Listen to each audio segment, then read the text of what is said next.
손흥민 등 유럽파 선수들은 평가전과 각종 대회 때문에 한국에서 유럽으로 1년에 수십 번씩 비행하면서 빡센 일정에 지치고 있습니다. 미안하다는 생각을 너무 많이 갖고 있고, 제가 좀 체력적인 부분에서 좀 많이 문제를 보였던 게 가장 큰 문제였던 것 같고, 최근 손흥민만 하더라도 6월 휴식기에 챔피언스 리그 결승을 뛰자마자 바로 한국으로 귀국하여 두 차례 평가전을 가져야 하는 상황인데요.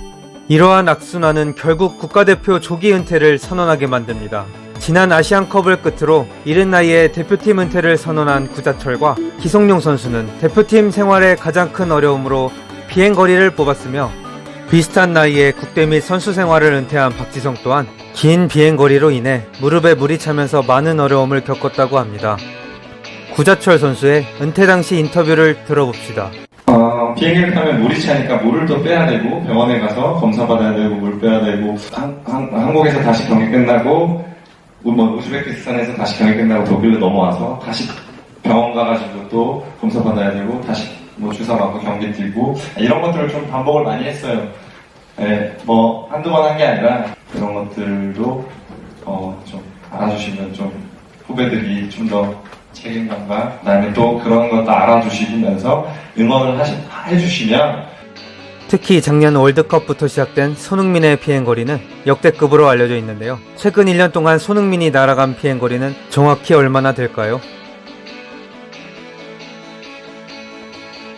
먼저 구단의 수익도 챙길 겸 시즌도 준비할 겸 진행되는 프리시즌의 경우, 토트넘은 미국 샌디에이고에서 진행하였습니다. 월드컵 경기 후 한국에 입국했다가 런던으로 훈련하고 샌디에이고로 가는 일정인지라 거의 지구 한 바퀴를 돈 셈인데요. 비행거리만 26,531km에 달합니다. 리그 경기의 경우 영국 내에서 펼쳐지기 때문에 비행거리는 따로 없습니다. 챔피언스 리그의 경우 유럽 내에서 펼쳐지기 때문에 결승까지 갔어도 비행거리는 많지 않습니다.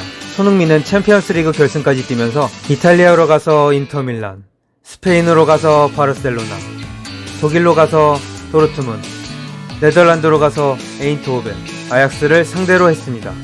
총 이동 거리는 약 7,000km입니다. 여기까지는 유럽 선수들도 이동하는 평범한 거리입니다. 하지만 문제는 평가전이 열리면 런던에서 한국까지 왕복하는 거리와 세계의 국제대회에 참가하면서 이동하는 거리가 멀다는 점입니다. 골닷컴에서 공개한 A매치 데이 때 남미, 아프리카, 유럽 선수들이 포함된 토트넘 차출 선수의 이동거리 평균이 6,225km이고 리버풀 차출 선수의 이동거리 평균이 4,206km인데 손흥민은 혼자 19,609km를 이동했습니다. 여기에 시차까지 고려한다면 피로도가 상상 이상이겠지요. 그렇다면 손흥민의 국제대회 이동거리와 A매치 이동거리를 알아봅시다. 월드컵, 아시안게임, 아시안컵 대회 참가 및 준비로 생겨나는 비행거리는 48,863km였습니다. 특히 아시안게임의 경우 런던에서 자카르타까지의 거리가 11,000km가 넘었습니다. 아시안컵은 이에 비해서는 가까운 편이지만 왕복이 1만 km를 넘는다는 점에서 결코 무시할 수 없는 거리입니다.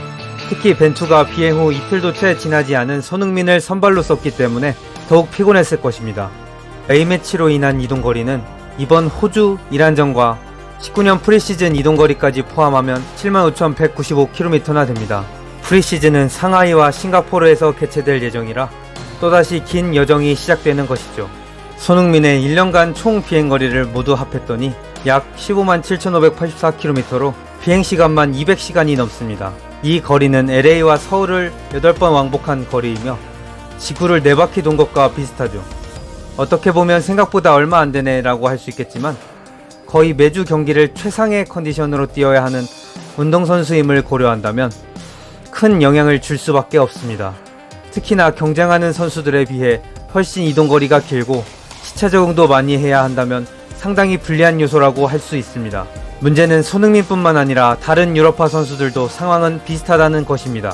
현역으로 뛰고 있는 지동원, 권창훈, 이승우, 황희찬 등 선수와 앞으로 뛰게 될 이강인, 정우영 선수도 겪어야 할 문제입니다. 항상 이러한 역경을 딛고 뛰는 우리나라 선수들이 자랑스럽습니다. 대한민국 국가대표 선수들을 응원합니다. 화이팅!